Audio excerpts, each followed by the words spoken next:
All right, welcome everyone. Thank you for taking time out of your crazy, amazing, and busy days, I'm sure, for attending this information session regarding the Scholastic Fellow Program.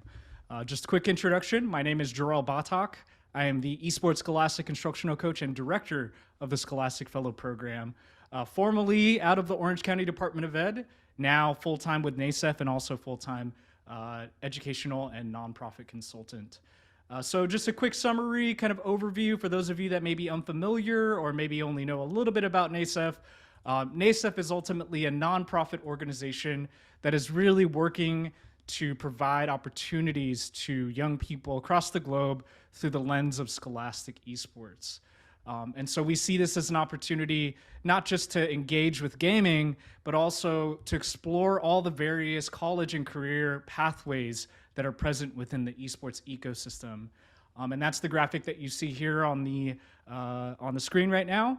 NASEF's philosophy, while esports is about the players in the games, there's an entire world of work that surrounds the players in the games, right? Everything from content creation, entrepreneurship, organizing, and strategy.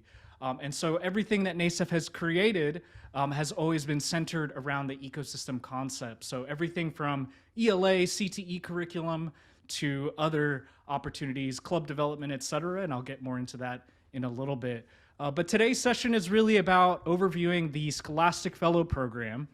So what I'll be doing is talking a little bit about the history, a little bit about the program, the community of practice model, overall timeline of events, benefits and responsibilities, program milestones, and then we'll have some time at the end for any questions that you may have regarding the program or just in general regarding the application process. So we'll go ahead and jump right in. So what is the NASEF Scholastic Fellow Program? The best way to describe it, it's really a community of practice or professional learning community. Through this program, you'll receive both mentorship and instructional coaching in regards to the exploration of the intersection between education and esports. And then lastly, you'll gain access to curricula, tools, and resources to help support the implementation at your program or school site. Now, the Fellows Program is ultimately a professional development pathway. We've really designed this program to allow for continued growth and capacity building within that intersection of esports and education. And so as a fellow, you'll focus primarily on implementation within your program, club, city, depending on the level that you're operating at. As a mentor, you can participate in the second year to really focus more on leadership development and coaching. So you'll serve to provide leadership for the oncoming and new fellows. And so we'll have, and I'll share some of the folks from last year, we'll have fellows from last year act as mentors into this next upcoming year. And then lastly, there's the community leader. So essentially after about 2 years participating in the program, you can become a NASEF trainer of trainer. And so as we continue to build all of our initiatives around the globe, there may be opportunities to partner and collaborate on various projects that we're working on. So this program originally started in 2019. We launched with a national cohort of fellows in middle school and high school in particular. And it really was the first sort of exploratory year. I would say that Scholastic Esports was still relatively new and fresh in 2019. I will say in the last 3 years, it's really accelerated, and it's glad to see all of you in this space really interested. And we really explored across the nation the various ways that they were integrating Scholastic Esports into their programs. And this varied from, middle school, high school, personalized sort of hybrid programs, out of school time library programs, and really, again, just exploring the various ways that we could intersect esports into our programs. We expanded into the second year across 4 countries. We had participants from the US, the UK, Mexico, and South Africa. And this was, again, really an opportunity to expand the perspectives across the community and identify the various ways that they were really adopting esports. And as you can imagine, as we cross the geographic boundaries, there's definitely a lot of differences, but also a lot of similarities and opportunities for collaboration across those borders. So you can see geo-distribution here. And we recently ended our third year, which was last year, and expanded across a multitude of countries. About 14 countries participated. So we had a beautiful and diverse community of human beings, again, that we're really exploring, but now accelerating their development around, bringing in esports into their programs.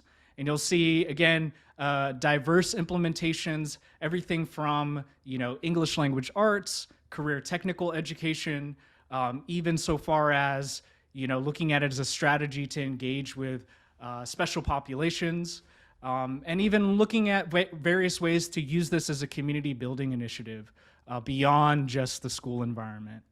And so you'll see the fellows here and then the mentors from last year as well.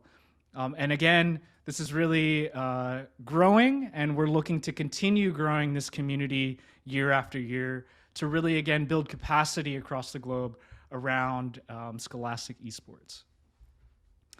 All right, so that's a little bit about the history. Now I'm going to dive into kind of the framework of how this program operates. Once again, this is based on the community of practice model. And so we engage in sort of two various ways, both synchronously and asynchronously. Synchronously, we have bi-weekly check-ins, and so you can have one-on-ones with myself, mentors, and others, as well as community leaders, to really kind of work one-on-one to identify pathways forward to develop your program, but also just exchange and really connect as a network to find other collaborative opportunities. There are also group meetings that we'll cultivate and sort of communicate, and this is going to be either regional, so depending on where you're at, as well as across potential content areas. So these tend to be a little bit more organic, but we'll also find opportunities to kind of group up more formally. And then you'll have monthly PLC meetings. And so this year we're actually changing the format a little bit because of the global growth, really creating regional opportunities to meet, but also across the globe, sort of global meetings as well. On the asynchronous side, we'll have video challenges. So I may request, as you're working on certain projects, to record a video and kind of talk through, for example, your curriculum and how you've developed it and what your intentions and goals and standards were for that curriculum. And then we also have our Discord community, which really provides a space to continue the conversation throughout all of the synchronous and asynchronous opportunities. And platforms, we use Zoom, like this call today, Discord, and then Flipgrid, but also other tools as well for the video challenges. And then on the screen, you'll see a rough timeline of events. This is really showing on the left, you'll see our application window. So the application does close next Friday. And you didn't hear from me, but that may extend a little bit, but we're really hoping to get all of our applications by the 29th. And then we'll take the month of August to conduct interviews if needed, and then as well as just vetting your overall written and video applications. And the goal is by the end of August to notify and select all Scholastic Fellows for the next upcoming cohort. And then by September, and this is TBD, we'll work with all of your schedules to determine the best approach, but we'll host a kickoff call overviewing sort of the cadence and flow and rhythm of our program year together, and then officially launch our program in October. This is a 9-month program, so that may be a little daunting at first, but it really is seamlessly integrated into kind of month-to-month opportunities to meet, and really just collaborate with the community. You'll find support through the mentors, you'll find support through myself, as well as just interacting overall with the various conversations that we'll present. You'll see that there are assignments, and I'll get more into that in a second, and those are typically due at the end of each quarter, and I'll get more into details around that. But that's the overall sort of cadence, monthly cadence, bi-weekly cadence, and then the overall application process.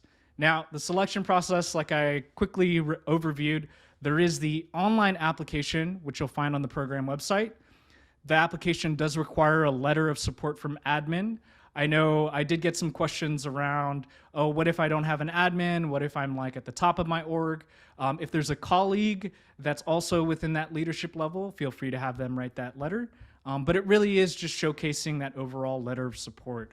Because I know, especially with esports, you may be renegading your programs, which is totally fine for the benefit of young people. But we want to make sure that you have your community stakeholder buy-in as you're participating. That way there's no conflicts with your schedule, et cetera. Part of the application is you'll record an introduction video. This is super important, as this is our way to kind of get to know you and really see who you are and your personality shine through. And then lastly, there may be a potential live interview or virtual interview that we may conduct in case we need to kind of dive deeper into your application. Like I said, all applications are due next Friday, and then from there, we'll have the kickoff meeting in September and then launch the program officially in October. For the next few slides, what I'm going to do is just kind of go through the benefits and responsibilities. There's a lot of text on the screen, so I encourage you to make sure that you check out the PDF application packet that's located on the website, and it does list out all of the benefits, responsibilities, and participation requirements. But at a high level, benefits-wise, obviously you'll have access to this amazing global community of educators that have been either working on Scholastic esports or are also relatively new, so you can find your peers to really build out your overall experience within the space. And then you'll receive instructional and curriculum implementation support. So this is really kind of the focus for the program. It's really exploring how you're taking Scholastic esports and integrating it into your program environments. And so the curriculum module that you'll create will reflect that, but you'll have obviously plenty of support around that. Obviously, throughout this program, we'll provide various opportunities to really help support growing your program, whether that's you being an advocate for your program, ambassador for your program, speaking at conferences, and then ultimately, it's really recognizing you as a leader, both within your community as well as with the global community around the work that you're doing.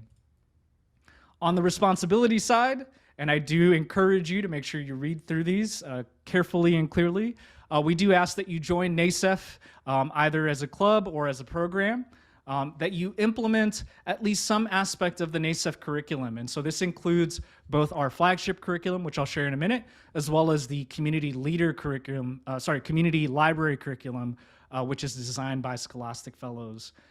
We do ask that you participate throughout the year in that same sort of cadence, rhythm, and flow of monthly and bi-weekly meetings. And then lastly, really just sharing your work as much as you can as a Scholastic esports ambassador.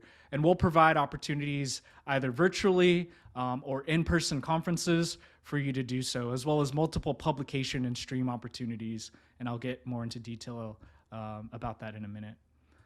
And then lastly, the commitments. So like I said, you have your quarterly milestones, which are the assignments. You have your monthly meetings, as well as bi-weekly engagements. And then there may be single-time events. For example, we are hosting an esports summit here in Atlanta, Georgia in the fall. So we may ask that you join us if possible, if you're available, and if it's geographically possible from where you're at. And then we do have our virtual end of the year celebration in June. Any sort of conferences obviously are optional. We're just doing our best to provide you those opportunities, and then we can work with you to make all of that happen. Now, on average, the total amount of time required to participate in this program, and that is a scary number, 100 to 200 hours, but part of that to consider is that this also includes the time that you'll be spending developing in the classroom, obviously working with your students or young people communities, and so just kind of thinking through that. And it really is about how much time you put in. I think the more time that you do put in, both in the program as well as your own program, the more that you'll get out of it. All right, I do see a quick little question in the chat. PLC. PLC stands for Professional Learning Community. All right, so I call these milestones because obviously, saying assignments might be a little triggering. The milestones are flexible to some degree, right? We do want to keep that rhythm as we're working together on developing our programs. But you'll see that there are sort of tentative deadlines that I'll push forward to make sure everyone is on track. And so by December, the first milestone is to come up with a strategic implementation plan. And so we provide sort of tools and templates to help you kind of think through, and I would say the first quarter is really about getting to know the community, kind of learning about the various ways that they've integrated Scholastic esports, and really identifying what your strategy is and your plan is moving forward. By the second quarter, the goal is to create and submit your curriculum module. And so again, we have tools, templates, an entire library that you can pull from in order to design this. Now, granted, you don't have to completely rewrite the entire NASEF curriculum. We really want you to take what's available, remix it, and contextualize it to your community, because this provides insight not just for us, but also for the greater community to understand how you've taken this idea and made it work for your particular program. And then lastly, there's a capstone project, and this is really an open-ended design project for you to take what you've learned with the community and collaborate either regionally, globally, to be able to create a project that really elevates your work to the broader community. And so this looks different for various folks, and I'll get more into that in a second here. So like I said, you'll have access to a whole plethora and buffet, really, of various curricula that NASEF has developed, as well as the fellows have developed through their participation in this program. NASEF, if you don't know, when we originally started in California, now based out of Atlanta, we actually created a 4-year state-approved high school track in English language arts. And this really centers, again, around the esports ecosystem. And so this is really kind of blending ELA, English language arts, career technical education, and esports. We also have career technical education pathway grids that align to 8 sectors and 15 pathways within those 8 sectors. These are also California state approved, but are increasingly being crosswalked against other state standards as well. We have middle school and community-based organization curriculum that's really about career exploration, again, centered around those 4 domains within the ecosystem. There's a 5 to 8 week summer program. We also have the community library, and I'll show you that in a second, which was designed by fellows. And then lastly, there's an entire toolkit around utilizing health and wellness within your program, which we think is super important, especially with kind of balancing and nutrition, as well as mindfulness within that space. And so you'll see all of the various curricula that were designed by the fellows over the course of the last 3 years. Lots and lots of text on the screen, but I'll just kind of overview very unique intersections that they've come up with. Everything from in middle school, looking at, career technical investigations, career exploration, media literacy and online reasoning, looking at streaming, looking at this as an elective, looking at sort of 3D concepts and 3D design. In the high school realm, obviously kind of similar to the NASEF curriculum, ways to integrate into your English courses, your career technical education courses, as well as looking at other ways like writing and social engagement, VR, game design, as well as working with special populations. And then again, continued, you'll see more on the high school side, as well as career tech orgs. And then lastly, community-based organizations. So that includes, nonprofit after-school programs, public libraries, cultural centers. We've been working with the American Spaces as well. So you'll see kind of the various ways that they've intersected, again, with their programs and esports. And you'll actually find this, and let me go ahead and share this link in our chat here. You'll find at least year 1 and year 2 curriculum up on our community library, so you can see all the various ways that they've worked on this. And then year 3 will be uploading fairly soon. So I hope to definitely share that with the broader community. And so this is also where your curriculum that you'll design in the program will be shared and housed. And it's provided open source, again, to continue to grow this realm of scholastic esports. Now, on the capstone project side, there are a couple examples that I wanted to share.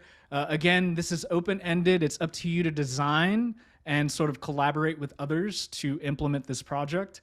But some examples, and this is really part of the narrative that we've been sharing, especially with the opportunity to interact on a global level. 2 of the fellows in year 2 actually implemented what they called the Intercontinental Rocket League match. And so they worked with their students and each other, and this was all student-driven and student-led, to be able to host this match. They streamed it live on Twitch, and it was super exciting for both the students, educators, and the community. They had student shoutcasters running the whole stream, and again, a really unique opportunity to cross those geographic boundaries. We had another instance where one of the mentors in year 2 and one of the Scholastic Fellows in Mexico, they partnered to host an international game night in Among Us, where students were playing together. But in both of these iterations, they really spent time not just playing games, but also exchanging around cultural sort of values, maybe similarities and differences. I know in some of these conversations, they talked about the food that they were eating, the music that they were listening to. And so it really did provide a platform just beyond the game for students to connect in a very unique way. And so those are just some examples of capstones. Obviously, there are a ton of other examples I'd love to share, so I definitely consider applying so that you can gain access to those other capstone projects as well. Now, as part of your participation, we do encourage you to present at conferences. We curate a list of virtual conferences and in-person conferences, and we'll do our best to kind of plug you in as much as we can. We ask that you present at 1 to 2 conferences, and then we know that there are some serial conference attendees and presenters out there. So if you want to do more than 2, we definitely encourage you, and you'll see if you're about that life for sure.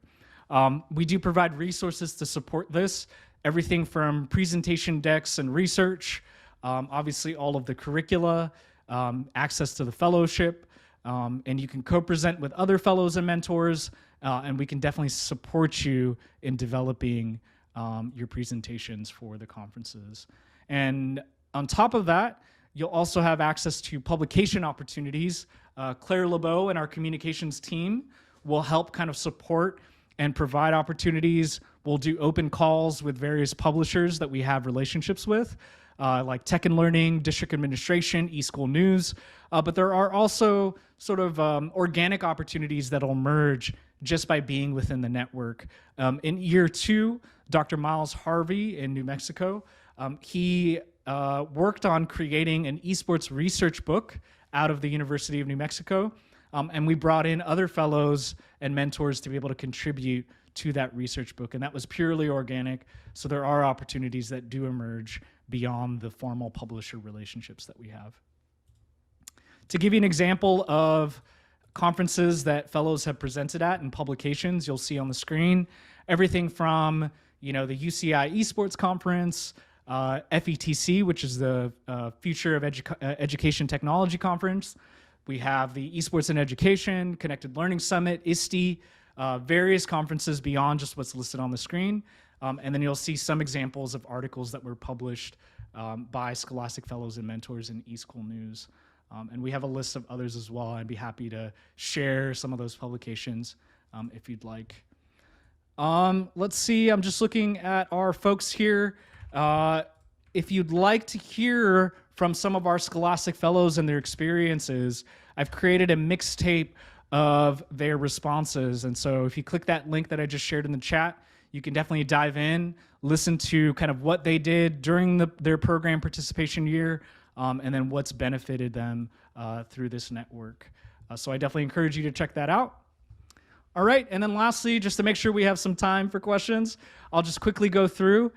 In order to apply for the program, you'll need to go to the program website, which I'll again also type in the chat here.